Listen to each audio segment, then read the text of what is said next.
बंधूंनो, जिल्हा परिषद आणि पंचायत समितीची ही निवडणूक लागल्यानंतर सोशल मीडियाच्या माध्यमातून असू द्या किंवा आमच्या सर्व पत्रकार बांधवांच्या माध्यमातून असू द्या, तुम्हाला करमाळा तालुक्याचं चित्र सगळं समजलेलं आहे. आज करमाळा शहराच्या जवळ असलेले हे पोत्र गाव आहे, या पंचक्रोशीतली गाव आहेत. करमाळा तालुक्याचं राजकारण कुठल्या दिशेने जातं हे तुम्ही सगळ्या उघड्या डोळ्याने बघताय.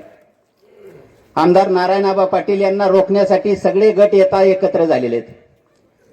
ज्यांच्यामधून तुम्हाला सांगतो विस्तव सुद्धा जात नव्हता, असे गट आज एकमेकांच्या गळ्यात हात घालून आदरणीय आमदार नारायणआबा पाटील यांचा हा जो रथ आहे, विकासाचा रथ आहे की ज्याच्यामध्ये सर्वसामान्य शेतकऱ्याला बसवलेलं आहे, ज्याच्यामध्ये सर्वसामान्य माणसाला बसवलेलं आहे, हा रथ रोखण्याचा प्रयत्न ही सगळी मंडळी पुढे करतायत. मला तुम्हाला एवढंच सांगायचंय की आदरणीय आमदार नारायणआबा पाटील यांनी आपल्या राजकीय जीवनाची सुरुवात करत असताना जेऊर सारख्या एका ग्रामपंचायतीची निवडणूक लढवली आणि एका प्रभागामधून त्यांनी 222 मतं मिळवली. या 222 मतांचा प्रवास पुढे 12,500 मतांवरती झाला. 12,500 मतांनंतर दुसरी विधानसभा लढवली, त्यावेळी आदरणीय आमदार साहेबांना 43,500 मतं पडली. तिसरी विधानसभा निवडणूक लढवल्यानंतर आदरणीय आबांना 63,500 मतं पडली. चौथी विधानसभा निवडणूक लढवल्यानंतर 73,500 मतं पडली. आणि आता 2024 ची विधानसभा निवडणूक लढवल्यानंतर आदरणीय आमदार नारायणआबा पाटील यांना 96,000 मतं पडली.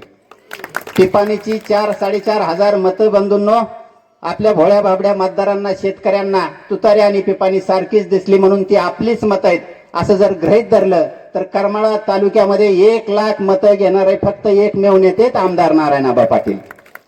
म्हणून विरोधकांनी त्यांची धसकी घेतलेली आहे. आबांच्या जवळ आलेला माणूस आबांच्या लांब अजिबातच जात नाही.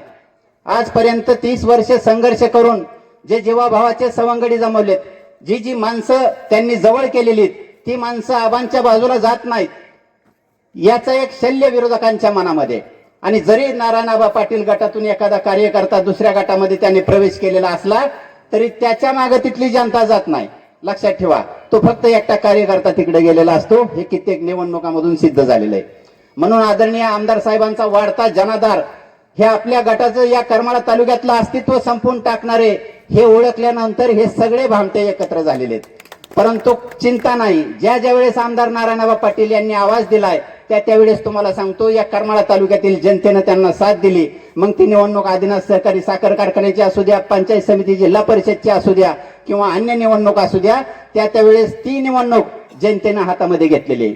आणि मला विश्वास आहे की पांडे गटातील ही जनता, ही मतदार सुद्धा ही निवडणूक आपल्या हातामध्ये घेतील. आज इथं 2 जनतेसाठी अहोरात्र झटणाऱ्या 2 कुटुंबाचा हितंबी लाभ झालेला आहे बंधूंनो. सावंत कुटुंब, ज्यांच्याबद्दल मला बोलायचंय की कामगार नेते कैलासवासी सुभाषांना सावंत यांनी जी जनसेवा केली, यांनी जो समाजसेवेचा आदर्श वसा हा पुढच्या पिढीमध्ये ठेवलेला आहे, तो अतिशय चांगल्या पद्धतीनं सुनील बापू सावंत असतील, राहुल सावंत असतील, संजय सावंत असतील, हे सगळे युवा नेते सावंत गटाच्या वतीनं तुम्हाला सांगतो जनसभेमध्ये अविरतपणे कष्ट करतायत. तुम्ही हे डोळ्याने बघताय. पोथर नाका ज्याला नाव देतं तिथंच सावंत गटाचा तुम्हाला सांगतो बसण्या उठण्याचं ठिकाण आहे.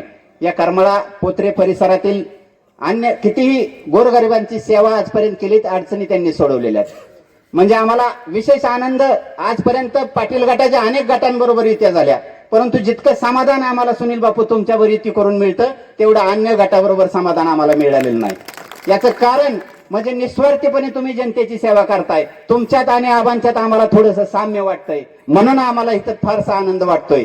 आणि आबांचंही आजपर्यंतचं कार्य बंधूंनो ह्या एकट्या माणसाचा प्रवास आहे, हा संघर्षाचा प्रवास आहे. आणि हा प्रवास महाराष्ट्राच्या विधानसभेमध्ये 288 आमदार आहेत बंधूंनो.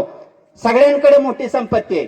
कुणाकडे कारखाने आहेत, कुणाकडे तुम्हाला सांगतो वेगवेगळ्या फॅक्टऱ्या आहेत, त्यांच्या 7-12 उतार्यावर शेकडो एकर जमिनीत, अनेक ठिकाणी त्यांच्या इस्टेटीत.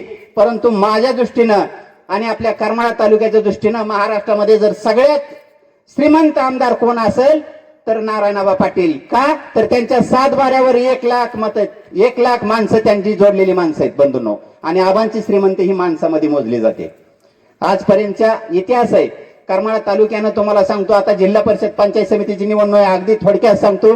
कर्मयोगी गोविंद बापू पाटील यांच्या त्यागातून उभारलेला आदिनाथ सहकारी साखर कारखाना जर तुम्हाला वाटत असेल की तो ऊर्जित अवस्थेत यावा आणि चालावा, तर शिट्टीला मतदान द्या.